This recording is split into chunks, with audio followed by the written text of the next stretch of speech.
You're listening to the Surgeons of Horror podcast.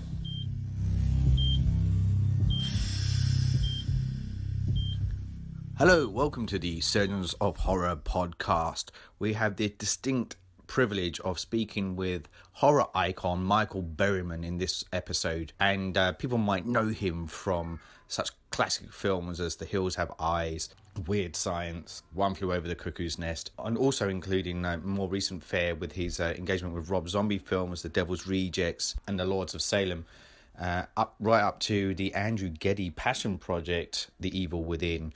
So without further ado, I pass you over to myself and the interview with Michael Berryman. Oh, hi Michael, hi. How are you? It's Paul Farrell here from the Horror of Surgeons podcast. Good to hear you.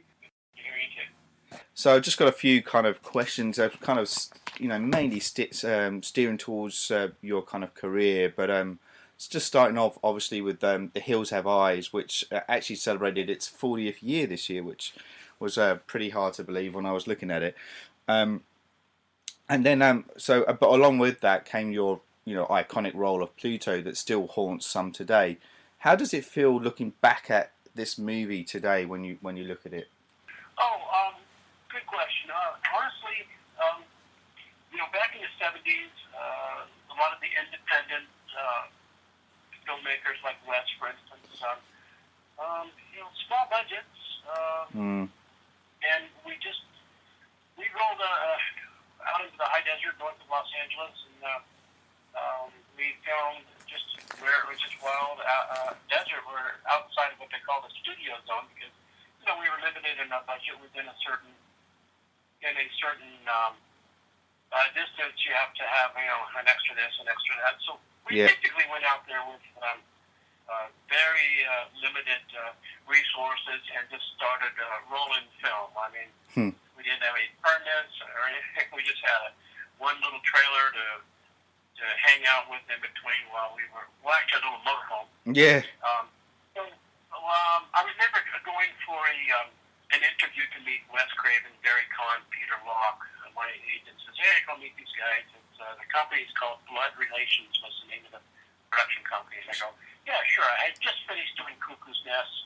Yes. I learned a lot on Cuckoo's Nest about 127 days on the film. I learned a lot with the help of my DP and Milos Forman on what the camera does. Sure.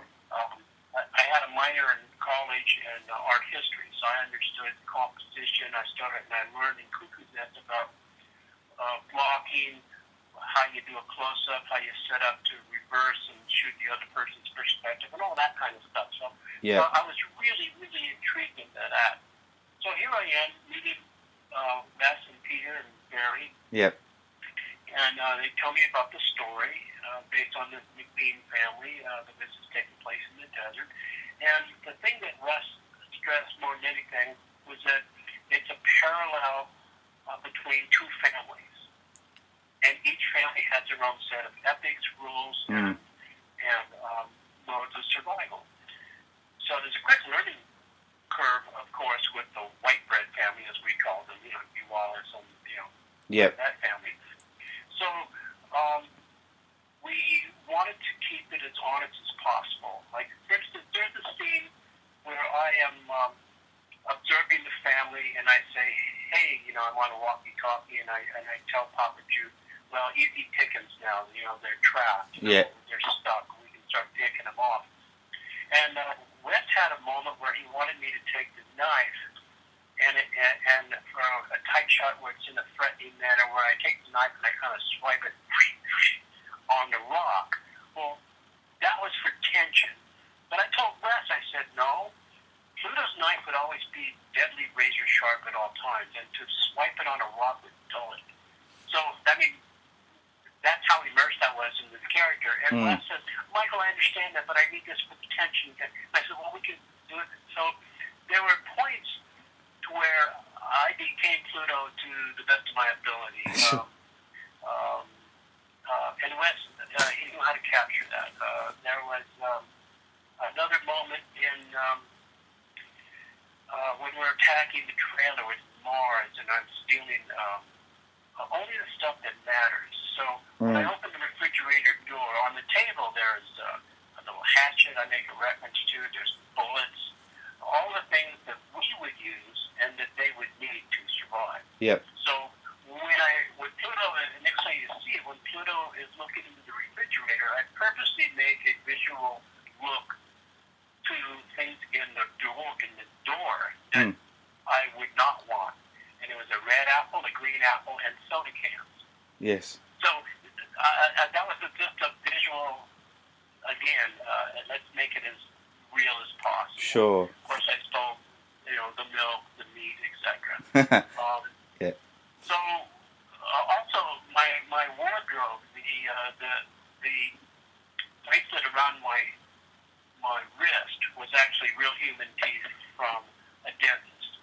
The necklace I was wearing was designed by a lady that Wes knew who was working on her master's degree at UCLA in cultural anthropology. Yeah. So those are some of the things that brought, how can I put it, as much honesty sure. to the project. Yeah. I mean, it's a great film. Like even like looking at it from from today's perspective as well, and you're right about that kind of dynamic between essentially these two families from polar opposite sides of of the world, I guess, in the way that they kind of live in the world. You've actually worked with the late great Wedge Craven on a few of his early movies. What was it like working with him as a as a director? Well, Wes was he's a very smart guy. He was a college, he was a teacher, college professor, I think, for a while. Very calm, quick to smile. He knew what he wanted. Just one of the nicest guys that you'd ever want to meet. And also, he had this kind of childlike smile, like, you don't know what I'm up to. I mean, come on, he created Freddy. Yeah. He knew how to get under people's skin. And it worked. I'd say, effective. Yes. Effective. His first two movies. If you look at just his first two movies, he directed The Last House on the Left, alongside of The Hills Have Eyes. They both have this real sense of rage and anarchy behind them, and it's got this kind of guerrilla kind of style technique to it in the way he's filmed it. Do you feel that there's still that sense of anarchy in modern horror films? Oh, yeah. I do a lot of film festivals, a lot of indies. And there are quite a few. It's hard to name the titles because when I'm at a festival, I don't get a chance to see as many. I'm usually out signing. But I'll take a break and I pop in here and there and I see what I can. I kind of wish there were two of me. One could see every short there is, and the other one is, of course, sure, doing what I'm contractual. I'm thinking that there will always be fresh explorers in the realm of horror. You mentioned Last House on the Left. Now, Wes, and I agree with Wes. I remember being on the last Morton Downey Jr. show, and the panel was, he kind of sets it up to where you got good cop, bad cop thing. Yeah. And there were some people that were complaining about, horror films, especially slasher films. People see bad things, and they go do bad things. Sure. So therefore, maybe we should prosecute people who make horror films because of copycats. Well, excuse me, that does pan out in my opinion. Yeah. Weak argument.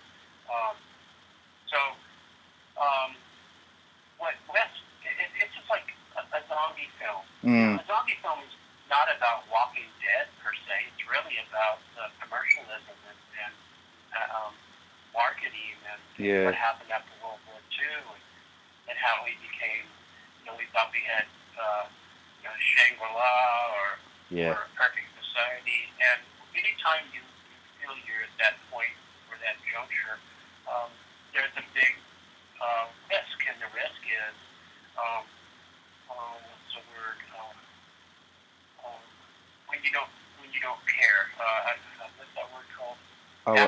Yeah. So people get in their warm and fuzzy little niches, and what I feel uh, the damage is, or the sad part is that humanity becomes irrelevant. Yeah. Not that we choose to make it that way. It's just that we become isolated. Sure.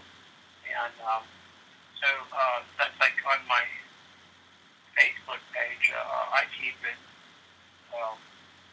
as positive as possible. I posted something the other day because there's a show called Andy Ruins Everything. Oh, yeah. I think it's Andy.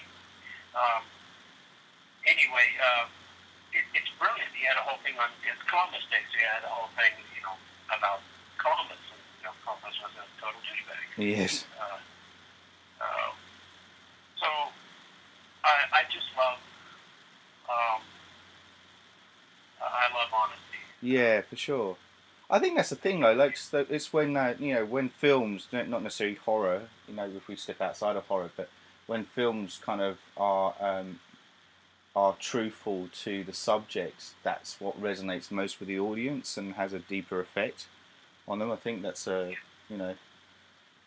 given kind of thing. I just wanted to kind of just focus. One of my fellow podcasters actually just told me yesterday that you in particular haunted his dreams for years in your role as Pluto, and he said that this seems to be an effect that you seem to have on many throughout. What kind of reaction do you find when you meet horror fans, when you go to these kind of conventions and things? That's a great question.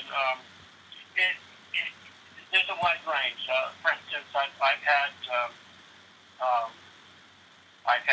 as a teenager, I had somebody come up and say, I have your Hills Have Eyes poster on my wall in my room, and it helps me have nightmares or be scary or whatever. And I always say, you're welcome. Yes. Because the point is, I grew up on the Saturday matinee creature feature movies. Yeah. And one of the things about them that were relevant to me is that, I have visual and physical differences and medical issues that are, fine. I'm pushing 70 and I'm healthy and know how to take care of myself, etc. Yeah. But the backstory is that my father actually was a Navy surgeon, neurologist, brain surgeon, and he went to Nagasaki and Hiroshima. Sure. Now, you can argue or discuss about the merits of, splitting the atom and creating let the genie out of the bottle, etc. I personally believe that it never should have been done. Not that I wanted the war to continue and have more carnage. No, I don't want that. But I don't think it's been a benefit to the Earth, to humanity, to humans in general. It's just created more problems. But my father went on the secret mission to go check as a neurologist to see what is his lab experiment accomplished, and he sent pictures home to my mother, which I think one of my brothers has, images of vaporized humans up against walls. Yeah, far out. And my dad was he was there and saw patients and saw the devastation and the radiation, all the things that matter. But when he came home, he was radiated. Yep. So eventually, that damage to his chromosomes. Long story short, I was born preemie with a bunch of birth defects. Yeah. After that, my mother had a few miscarriages. So in the remake of Hills Have Eyes, well, even in the original, there is a reference to, this is the military. They've done testing and who knows what. And so going back to Godzilla, Rodan, all of those sci-fi horror films were references to the genie out of the bottle and nuclear war and the end of the world. The wonderful film by my friend Joe Dante, a massive name, John Goodman. A little girl getting in trouble because she's not going to hide under the desk, and she's telling the truth. She's saying, just like Adam ruins everything, he's saying hiding under a desk won't keep you from, won't protect you from from a bomb. Yeah. All of these things will happen. You know, your teeth fall out. You know, and then yes, she gets punished. Well, it's just like today. I mean, we have fires. We have a drought. There is climate change. There is real science. We have people. Some of them are being kind, calling them people. Yeah. In power that are just saying, no. It's, you know, let's have more color. Let's bury our head in the sand, and that's no way to go forward. Because I believe that we should always make the path. We're going forward. We're the elders. We're a big tribe on a blue sphere, and we got to take care of our home, and we should be absolutely helpful to one another. So, bottom line is, you make it better. You make a path for those to follow. Stronger, more compassionate. Otherwise, you are part of a monster. Meaning, you have a lack of humanity. You have a lack of you know, your values. What really matters. So, the values won't really matter to Les Craven's movies, in my opinion. Betsy the Hills, for instance. Yeah. Then at the end, the family has come together. Yes. They care about one another. Bobby and Brenda. You know, they're at each other's throats. Yeah. At the end, they're so glad that they're still, you know, they appreciate one another. Yeah. Because appreciation is key. Yeah. No, I definitely agree with that. Wes takes you down the rabbit hole to where you're going, oh my God, and then all the superfluous stuff falls away. That's not what you're holding in front of your eye on your vision. Because what are you holding? What are you clutching onto if you perish and they find it clutched in your hand? Well, it's family, it's friends, it's honesty, it's humanity. Yeah, absolutely. I read somewhere that just to change tack slightly, I read somewhere that you once scared a cinema goer at a movie screening. Was that true? Around that period of Hills Have Eyes? Didn't I read somewhere that you were in the auditorium and? Yes, there were two incidents. One, I was at a movie theater with Wes and Peter and Locke, and they had me dress up like Pluto. Yeah. We were going to the screening, and we're sitting in the middle of the theater. We go in after people. The lights are down, so nobody sees us. So we're sitting behind people, and a mother and a teenage son. That was it. Yeah. And at the point when Papa Juke says, "Kill the baby," the mother stands up and announces to the theater that this movie is sick and it's depraved. Yes. And she goes to leave, and she tries to grab her son by the arm to yank him out of there. He's probably 15. So before she leaves, I tap her on the shoulder, dressed like Pluto. Wes is to my right, Peter to my left. And I go, "You're damn right, lady, this movie's horrible." And she sees me, and she flips out, screams. She's cursing, and she runs out into the lobby. So I tell the son, I said, "Hey, babe, here's the producer and the director. Enjoy the rest of the movie. I'll go take care of your mom." Yeah. So I'm in the lobby, and she's walking back and forth. She's very upset. And I finally get her to calm down. She goes, "Why do you make movies like this?" And, you know, I'd be a smart ass. And I go, "Oh, to scare people like you, ha." And I realized she was really upset. Yes. And finally, I said, "Please sit down. Let's just have a conversation. Here, can I buy you a cup of coffee?" And she goes, "These movies really bother me." And then I said, "Well, I didn't mean for we didn't make the movie to cause you harm, but let's have a conversation." And then there was some backstory to why it was really bothering her. Sure. The incidents in her real life.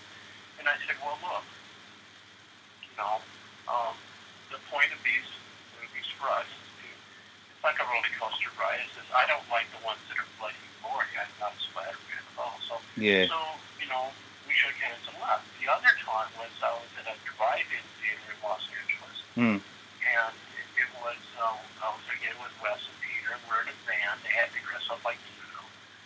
You know, I needed a few extra bucks. Hey, we'll pay you $100 to buy your film. Okay.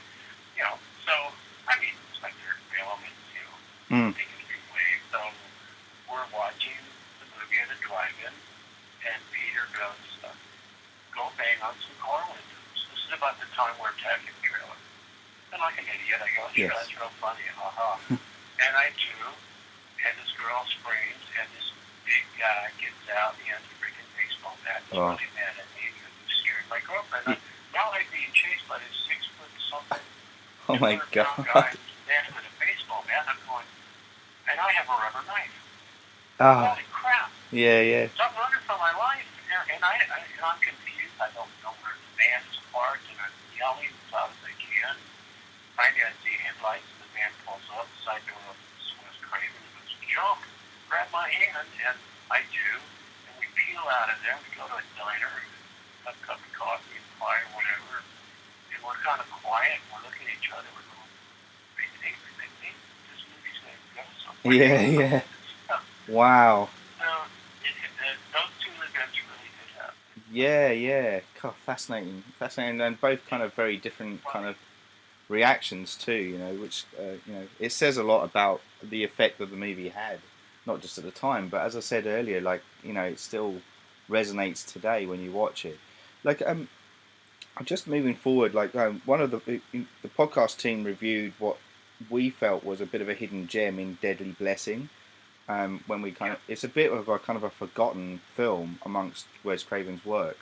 I'd never heard of it, and we did a series of Wes Craven's early films, and we were going through them, and it really struck me as like you could really see a modern take on this film, and there was a lot of depth to it. So just was curious to kind of get your take on it as well. Well, we filmed it in Texas, out on a farm.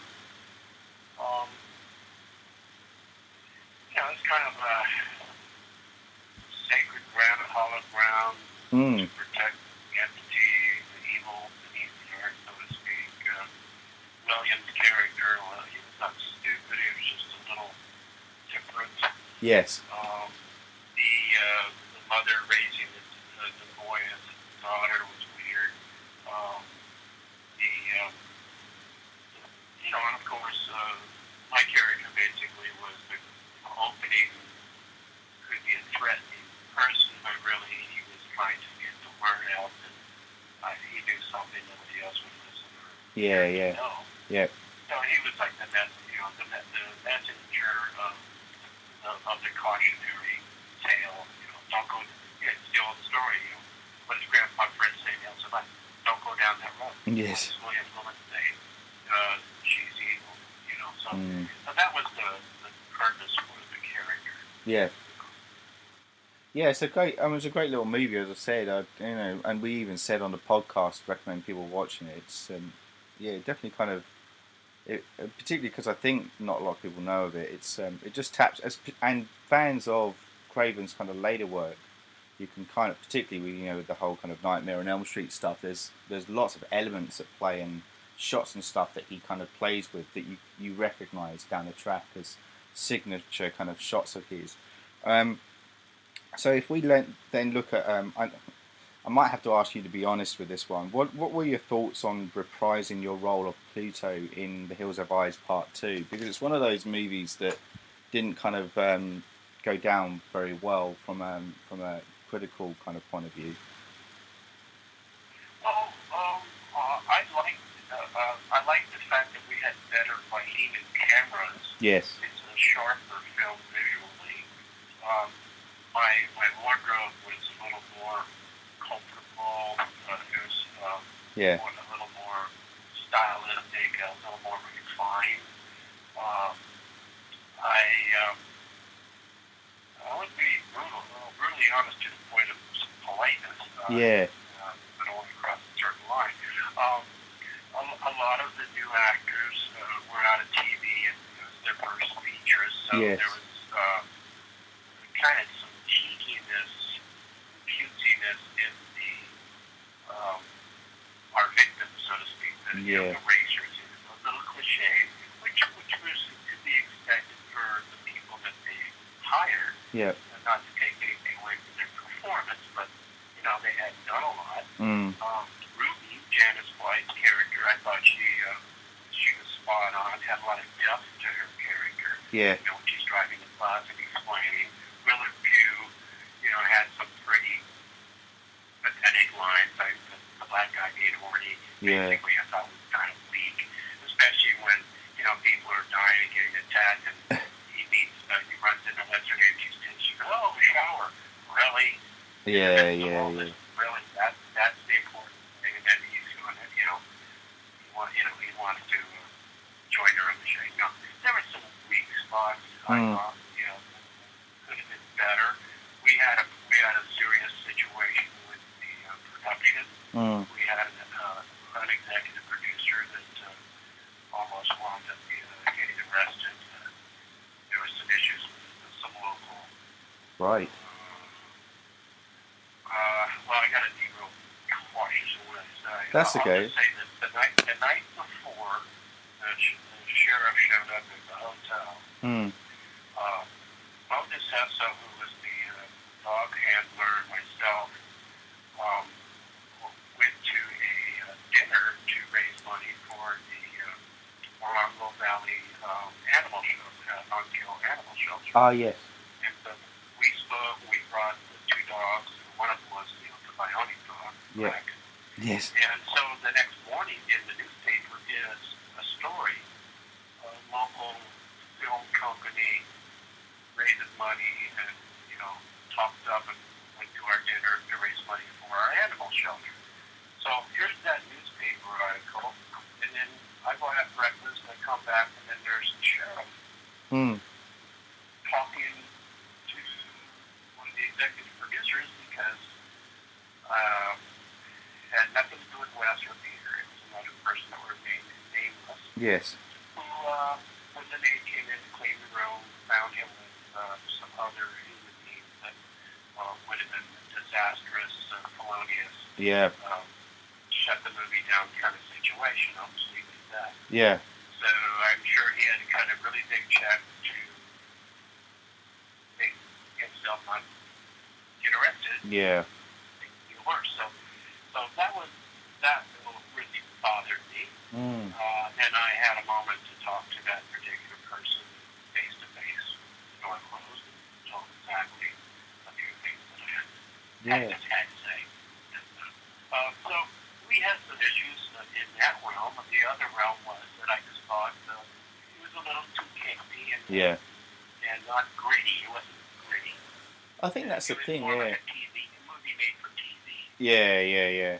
I think that's the thing. It lacks that kind of that grittiness of the original. You know, I think that's spot on. And I guess, like, obviously without going into too much detail, the other kind of element that you were talking about, but that would have had an impact on the psyche of the people working on the film too. For sure. It would have shut production down, and it would have Yeah.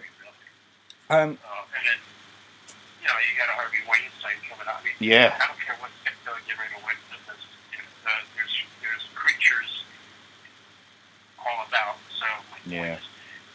you got to be honest. You got to call it like it is. Yeah. So there are people that I worked on.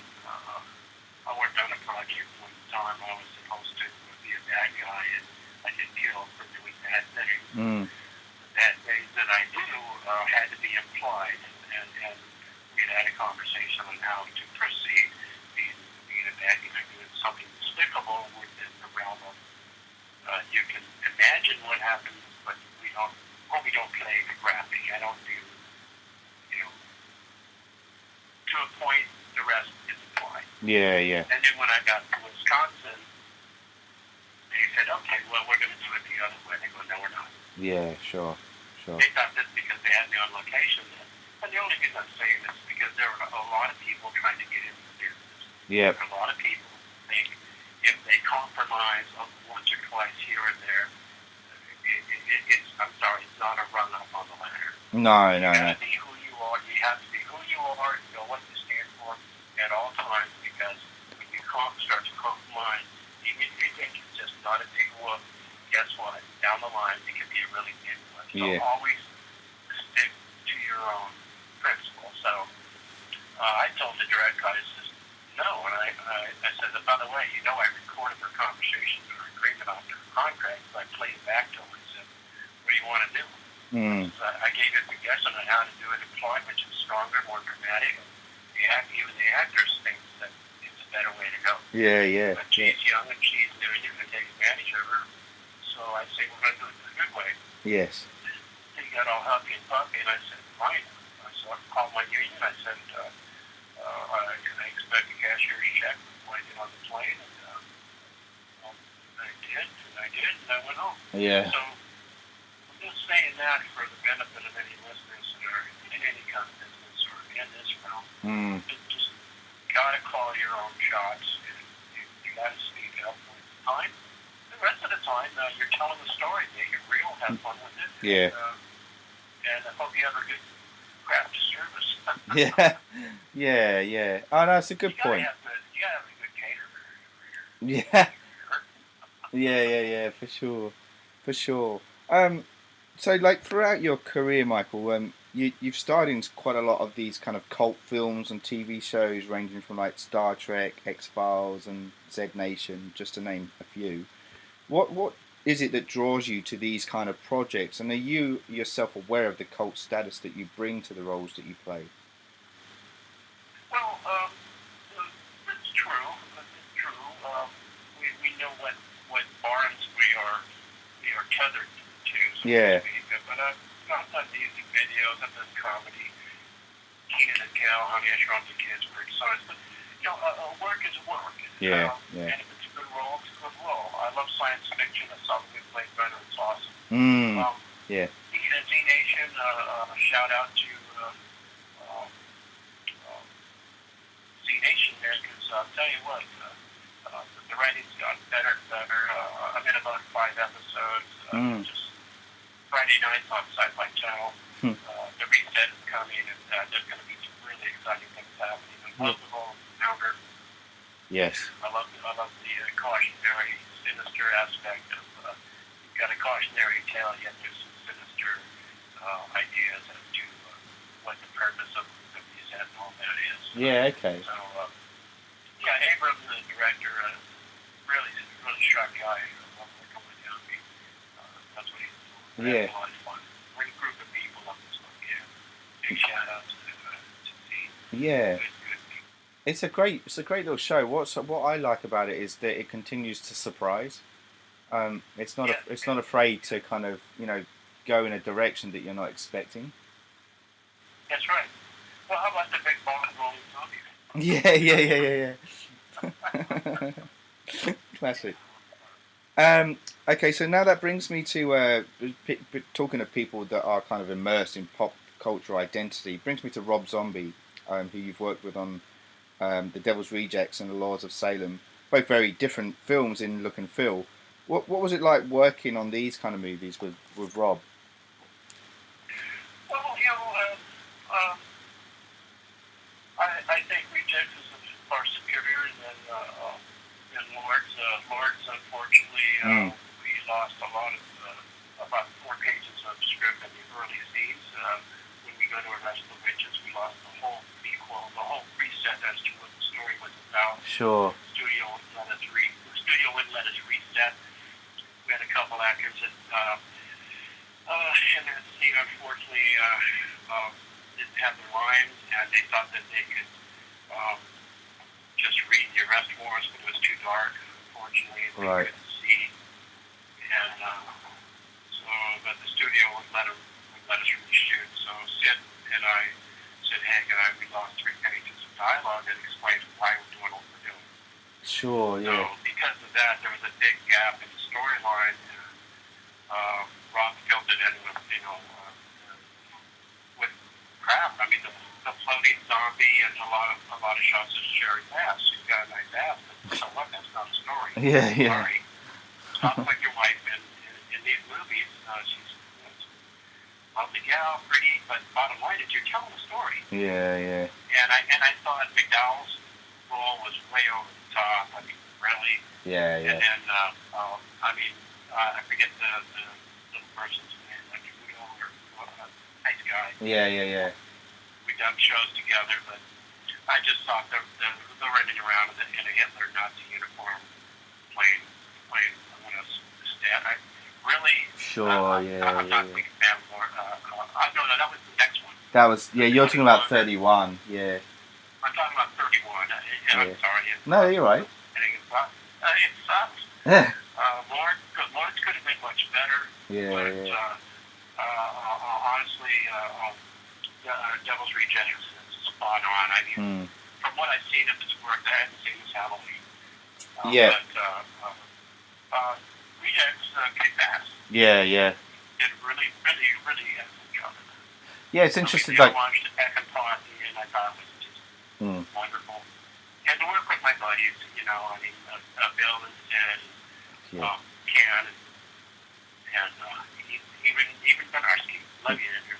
Yeah. Such a problem child. But anyway, I'm sure Rob will, he'll be making more films. I hope he likes his new love story. Yeah. You never know. Yeah, it's interesting. What I liked about The Devil's Rejects is that it just shifts the tone from its the film prior to that with the House of a Thousand Corpses. It was an interesting take. Which was it? Yeah, it was good. The House of a Thousand Corpses. I'm more old. I'm more classic. I like more Universal style. Universal Studios style, the older classics. I'm just not a Carnage. No. I'm not a Carnage guy. It doesn't do a thing for me. Yeah, sure. I appreciate special effects and all that. Slasher, Carnage, grind. Yeah. But, for sure. Not a human if it's a zombie or a monster. It's a little different for different reasons. But it's not a spider guy. No. It's funny because, the zombie is the nation. Maybe that's spider too, but it's a different type. Yeah, absolutely. Speaking of passion projects and films that have a lot of effects in it, Andrew Geddes' film The Evil Within, which was just released just this year, took 10 years to make. There's a lot of kind of elements that are in play with this film. Did you have any indication of the depth of Geddes' vision when you were working on this with him? Oh, absolutely. I actually lived at Andrew's estate where we filmed most of the film. I was there for almost a year. We became very, very good friends. He's a very intelligent, very complex, troubled individual in some ways. But just he had a big heart. He had a degree from the University of Southern California in filmmaking. Very, very ambitious. Super smart guy. Yeah. I remember conversations where the cinematographers went, well, I don't know how to film this. He said, well, here, I wrote notes. I mean, he really knew what he was doing. It was based on the nightmares that he had as a kid growing up. Yeah, I read that, yeah.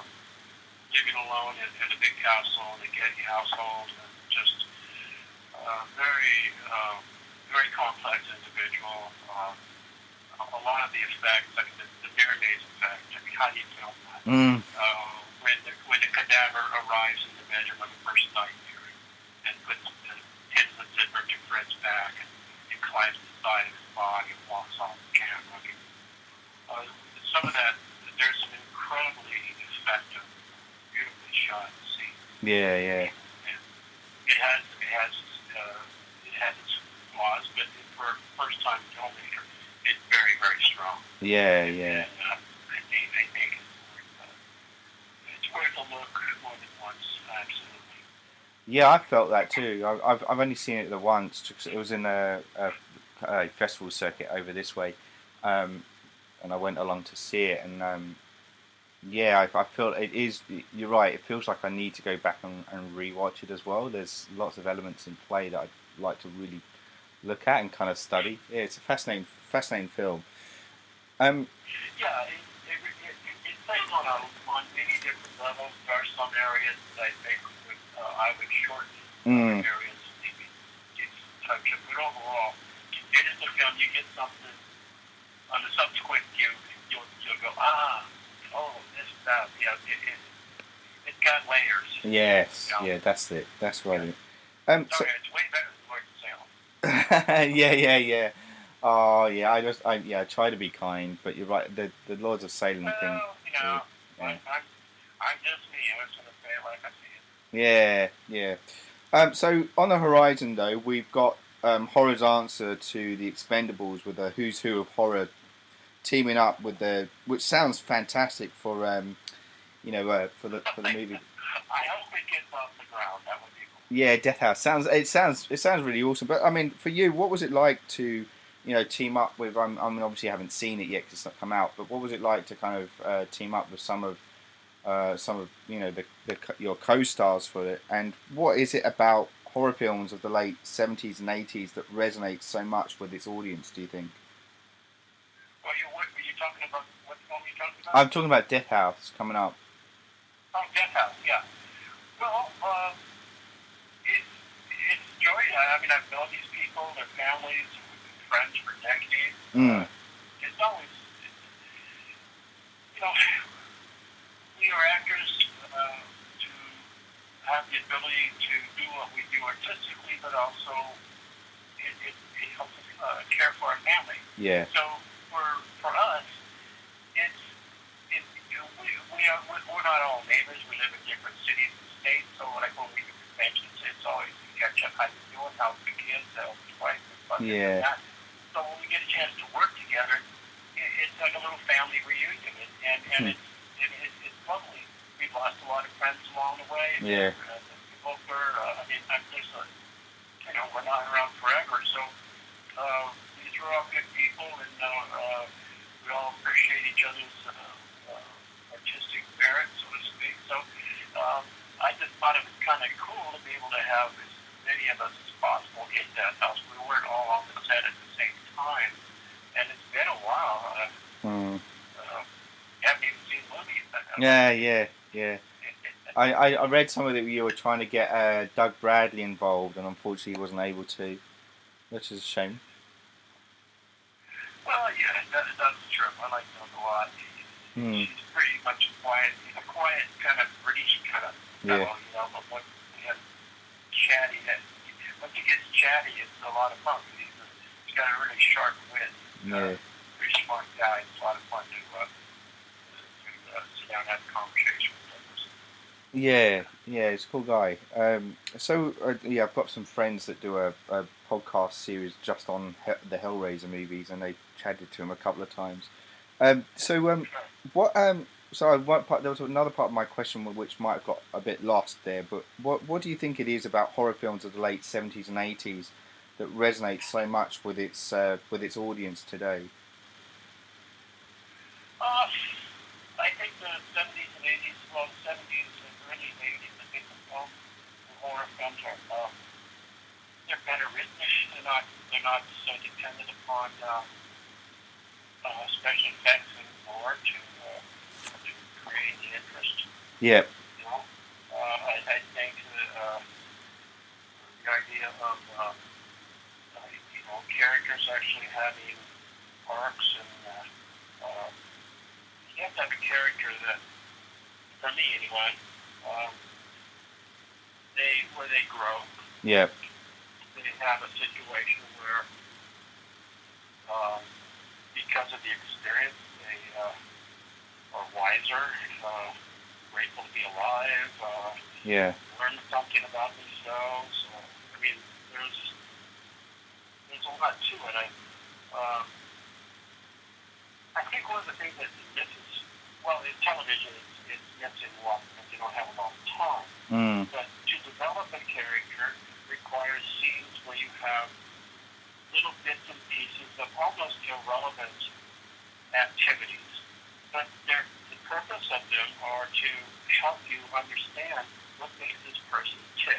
Yes. Because if you don't have your audience identifying with characters, and they're not going to care if something happens to them, or they're not going to be impressed if they succeed, if they're at an impasse and they manage to prevail. Well, so what? They will. They don't care about the characters that you see depicted on the screen. You got to care about them. Like we were watching The Big Bang Theory last night. I missed a couple episodes, and Sheldon Cooper's engaged to Amy Allen. Yep. Well, it took years to develop the character and the dynamic. And, I mean, I'm happy for them. It's a TV show. They're not real people. Yeah. No, they created real people in my mind. Yes. In my viewing experience. The viewing experience creates, it's not a false reality, it's a fantasy. It's honest. So you have to have good writing, number one. Yeah. You really have to have good writing. I mean, otherwise, there's nothing wrong, in my opinion, with Sharknado 12. I mean, some things are what they are. Yeah. I mean, I think The Evil Dead probably was one of the set of that genre, Yes. of that era that you're talking about, 60s, 70s, 80s, that handled the campiness, the scariness, and brought all that together in a really neat package that really functions well. Yeah. That's why I like the movie so much. I think humour had a lot to play with that particular movie as well, on that franchise. They just tonally, the comedy element just was nailed it, you know. So it's I think there's a good chemistry of things at play, and that's resident in quite a lot of films of that same era as well. It's and I think it's really important. It's like a scary movie where the monster looks right down the lens of the camera and gives a wink and a nod to the audience. Yes. It's like you're hand in hand. You're with the monster. You really don't want the monster to die. You really don't want the monster to do any horrible things, unless the victim is an asshole. Yeah. And then it's like, yeah, they got what they deserve. Yeah. You know, they kicked a baby, threw a kid down a well. And, you have to get your just deserves sometimes. It's satisfying. It's cathartic. Yes. My God, there's plenty of cathartic going on in the world today. That's why I stopped watching the news. Try to go for funny stuff or Blade Runner. Yeah. That's true. Beautiful film. Yeah. Complex and layered, but beautiful. Yes, absolutely. Well, look, thank you so much for your time, Michael. I really, really appreciate sitting down and chatting with you. I wish you all the best in everything that's coming along on the horizon. And yeah, thank you so much. I really appreciate it. Okay, well, y'all take care down there and don't hit the kangaroo. We'll try not to. Thank you again, Michael. Take care. Good luck. It's a pleasure. Thank you. You're listening to the Surgeons of Horror podcast. Music supplied by Peter Nezik. For more discussions or podcasts, head over to surgeonsofhorror.com or head over to our Facebook and Twitter sites for the latest news and updates.